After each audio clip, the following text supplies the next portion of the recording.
My brother called me a deadbeat uncle at dinner, then laughed with my parents.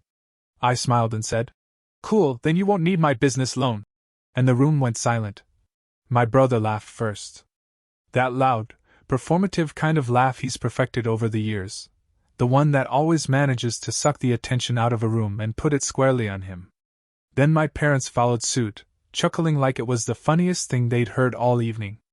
"Deadbeat uncle," he had said, raising his wine glass. "At least you're consistent, huh?" And just like that, the table was echoing with laughter, except mine. I didn't flinch. Didn't blink. I smiled.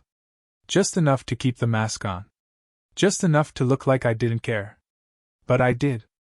See, I've spent the better part of my adult life learning how to go unnoticed. There's a kind of power in silence if you know how to wield it. You learn to let people talk, let them underestimate you, let them write their own narratives while you quietly shape the truth behind the scenes. I've never been flashy. Never been the one to brag at the table or show off a new watch like Brian. He was always the star, valedictorian, prom king. The funny one.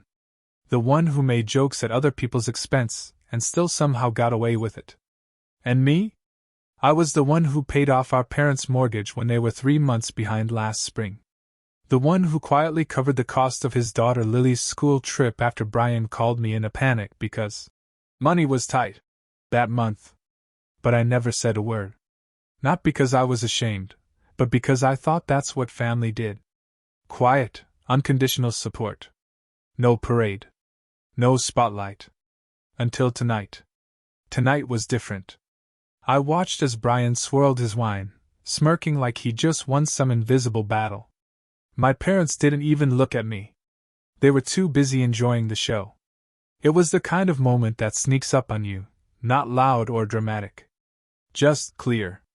Like the sound a door makes when it finally clicks shut. That was when I knew I wasn't going to let this one slide. The funny thing is, I had the folder in my coat pocket the entire evening. Not because I expected this moment, not exactly, but because a part of me had started preparing for it months ago.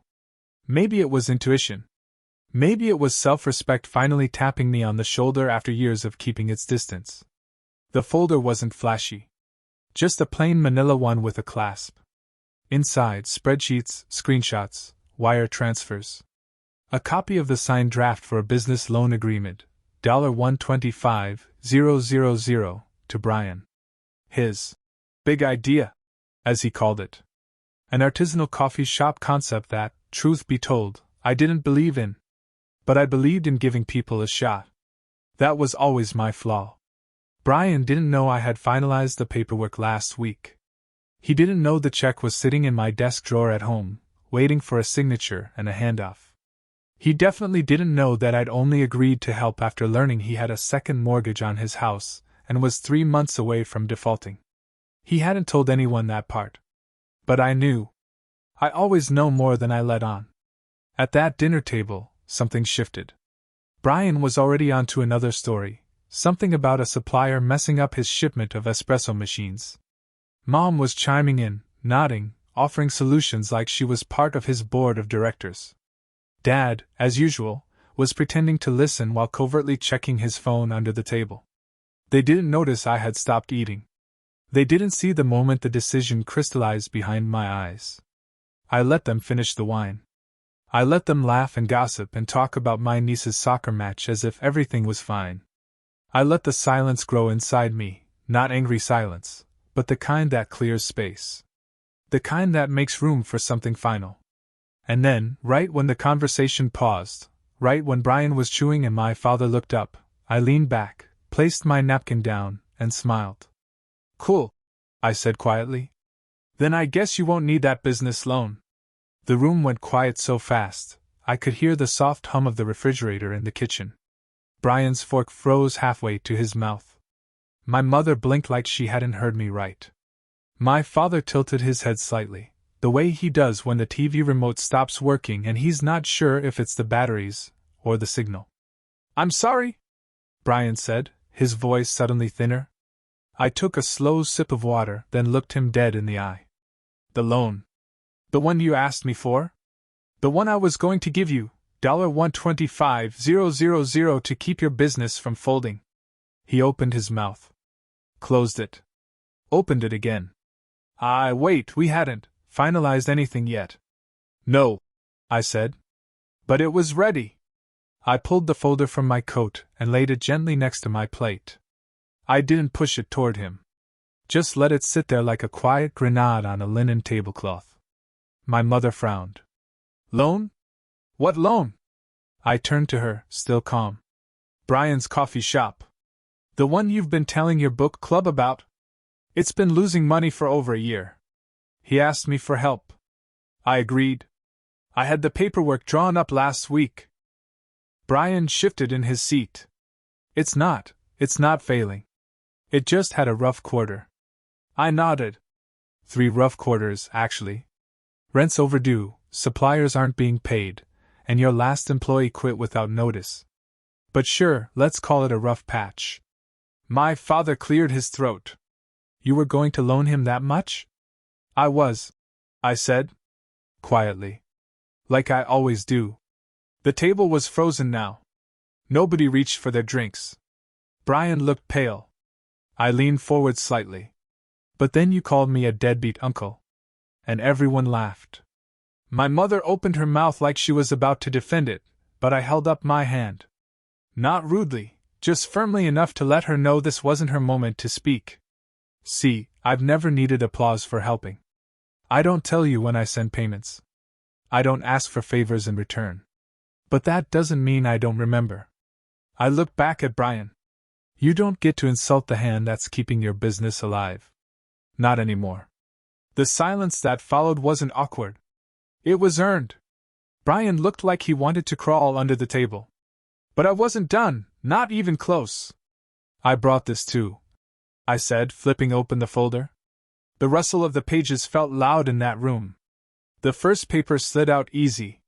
This is the receipt from last March, $4, $800 to cover Mom and Dad's mortgage. The one you were behind on but never mentioned. My parents both looked up sharply. My father's brows furrowed. That was you? I nodded, not breaking eye contact. The bank was 2 weeks away from issuing default. I called, negotiated, wired the funds. You never asked where the sudden processing error came from, Mom. You just said, well, isn't that lucky? I slid out another page. This one's from 2 years ago, Lily's school trip to Washington. Remember Brian? You said her mother had some billing issue and you'd take care of it? He looked down, jaw clenched. You didn't. I did. $1,200 plus $300 for incidentals. She bought herself a souvenir hoodie. I saw it in the pictures she posted. My mother looked stunned. Why didn't you ever tell us? I looked at her gently.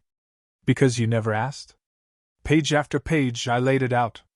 The month I covered Dad's medication when his insurance lapse went unnoticed. The tuition deposit when Brian had to delay payroll. Even the new tires on Mom's car last winter, when she said she had a guardian angel. Because they just happened to be changed overnight. I had the receipts. I had the screenshots. Every act of silent loyalty. Every invisible rescue. And now I laid it bare, not for applause, not for validation. Just for truth. You always thought I was just, what? The quiet one? The uncle who doesn't show up for birthday parties? The guy with nothing going on? Brian shifted in his seat again. He looked like he wanted to disappear. I've been holding this family up like scaffolding, I said. You just never looked down long enough to notice. No one moved. The air in the room had thickened, like something sacred had been broken, except there was nothing sacred about this dinner to begin with. My father spoke first, and even he sounded unsure. We didn't know. You could have said something. I turned to him slowly. And what would you have done with that? You think I helped for your thanks? Or for credit? I helped because it needed to be done. Because it was family. I didn't expect applause, but I also didn't expect to be the punchline. My mother was holding her wine glass like a lifeline, her lips parted but silent. Brian finally tried to push back. Look, it was a joke. I didn't mean it like that. But you did mean it like that. I replied. That's the problem.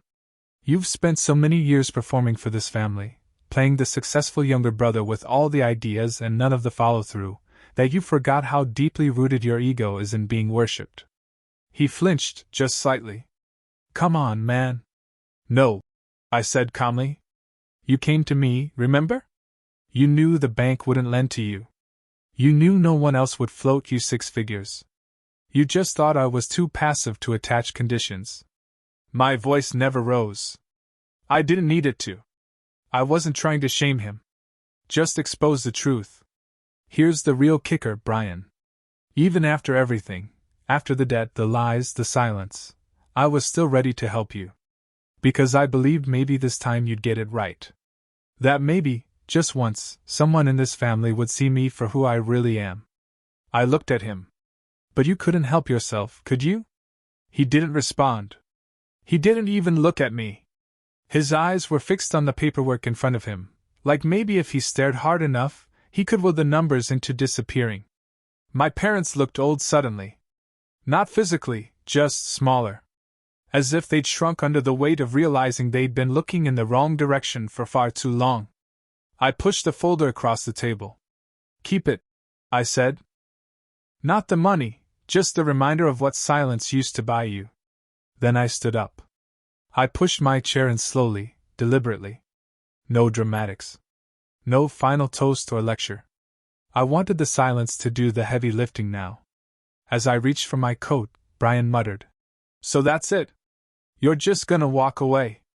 I paused. Not to respond. Just to look at him, really look.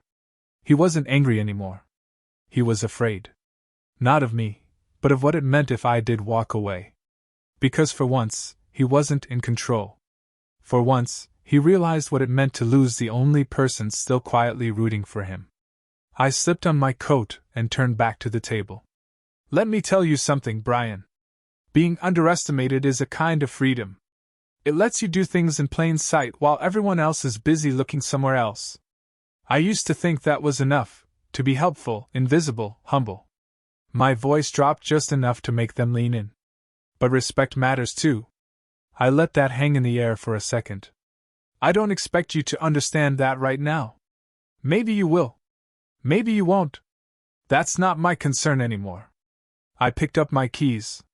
My father opened his mouth, but there was no sound. My mother looked down at her hands, like she was hoping this would all rewind if she just stayed still. And Brian, he was staring at the folder like it might start bleeding. I nodded once. Dinner was great, I said. Let me know how the business turns out. Then I walked out. Not fast. Not slow. Just steady. Like a man who finally realized he didn't need to be a part of their story anymore. And for the first time in a long time, I felt free. The night air hit me with a quiet kind of finality as I stepped off the porch. The echo of my shoes on the stone walkway felt louder than anything that had been said at that table. I didn't look back. There's a strange peace in knowing you've said everything that needed saying. No outburst. No slammed doors. Just the truth, calmly delivered, and the choice to walk away from people who didn't see your worth until it cost them something. By the time I got home, my phone had started buzzing. First it was a message from Brian. Can we talk? Then a missed call from my mom. Then another text. You really blindsided your father. I think you hurt Brian's feelings. I stared at the screen, half smiling. Feelings? After everything, that's what she focused on. I powered the phone off and left it on the kitchen counter. I didn't sleep much that night. Not out of regret, just processing. I sat by the window, watching the stillness outside. And for the first time, I realized how much of my life I'd spent trying to be helpful quietly, trying to earn a seat at a table that was never built for me. The truth is, I never wanted a spotlight. I still don't. But respect? That's non-negotiable now. By the next morning, my silence had become the loudest thing in the house I'd left behind. There were 6 missed calls when I turned my phone back on. 1 from my father, rare, almost unheard of. 2 from my mother, whose voicemails were a tangled mess of half-hearted guilt and justifications. and 3 from Brian. No messages, just the kind of missed calls that let you know someone's spiraling but too proud to say it out loud. I didn't return any of them. Instead, I went about my day like nothing had changed, because for me, it hadn't. I'd only stopped pretending. I brewed my coffee, opened the windows, and did what I always do, worked. My company isn't flashy, but it's solid. Quietly profitable.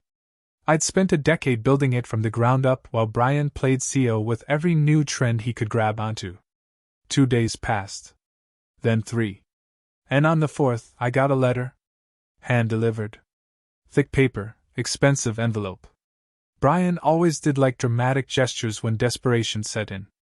Inside was a typed apology, clearly written by someone who had Googled how to write a sincere letter, and followed every bullet point.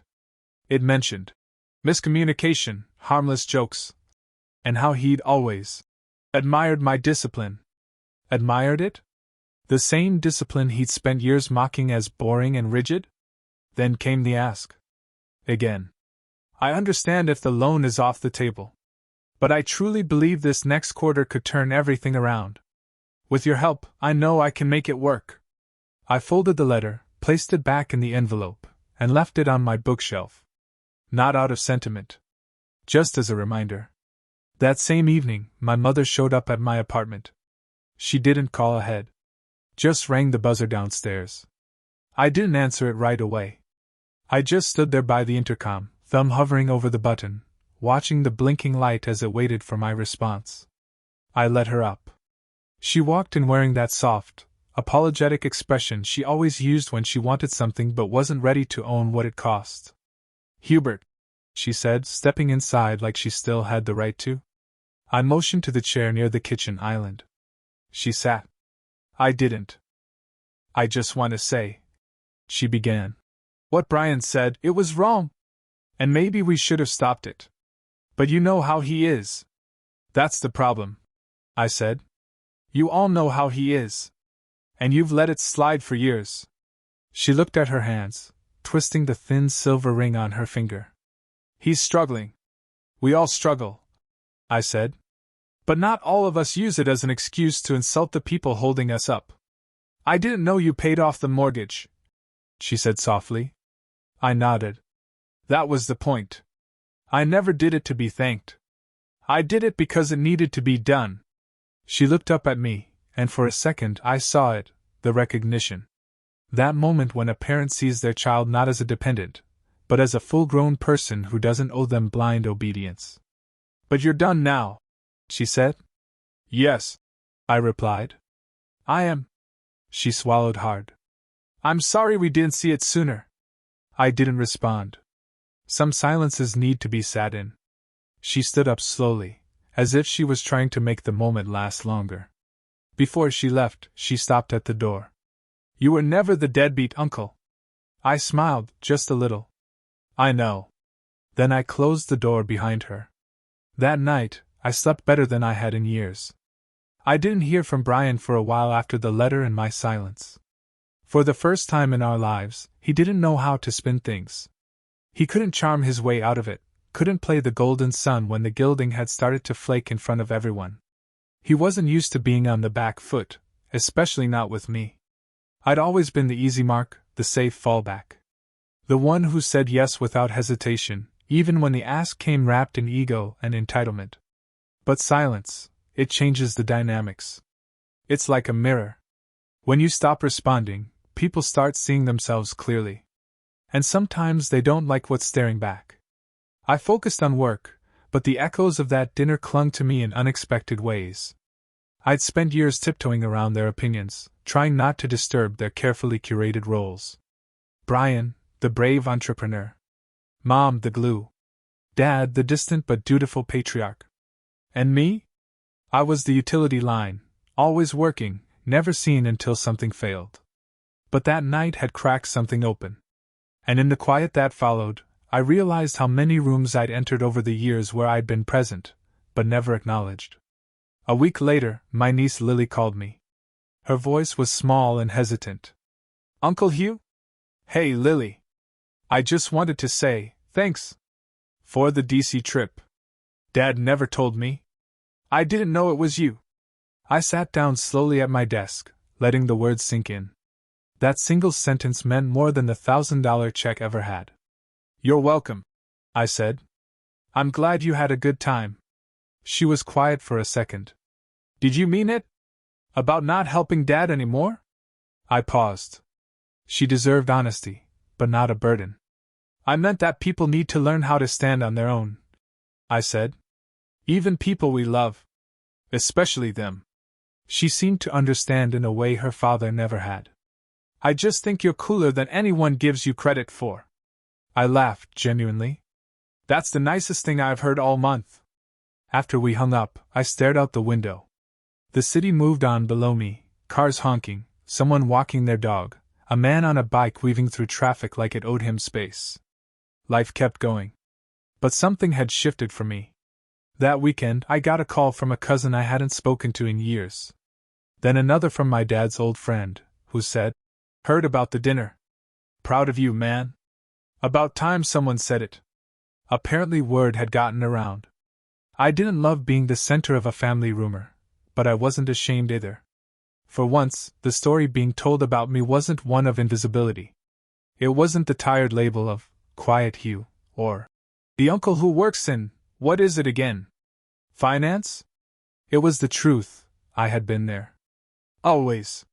And they just never looked. My father called me a week later. The conversation was stiff, uncomfortable. He asked how work was? Asked if I'd eaten? The usual avoidance strategies. And then, just as I was about to end the call, he said, "You've done a lot. More than we knew." I should have said it sooner. I didn't rush to forgive him. But I said, "I appreciate that." Sometimes dignity doesn't come from dramatic gestures. It comes from people finally having to sit with the version of you they never bothered to meet. As for Brian? He tried again 2 weeks later. He texted me a photo of a new espresso machine and said, "Decided to figure it out myself. Wish me luck."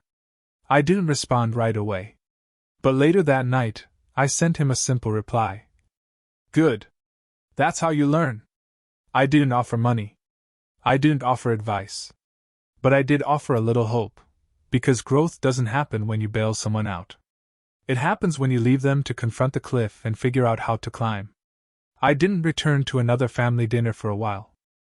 Not out of anger, but because I no longer felt the need to prove I belong. The next time they invited me, I said I was busy. And I was. Busy living a life they never bothered to ask about. A life I built myself, without their applause. I didn't need their seats at the table anymore. I'd built my own. And this time, the silence? It was mine. And it was enough.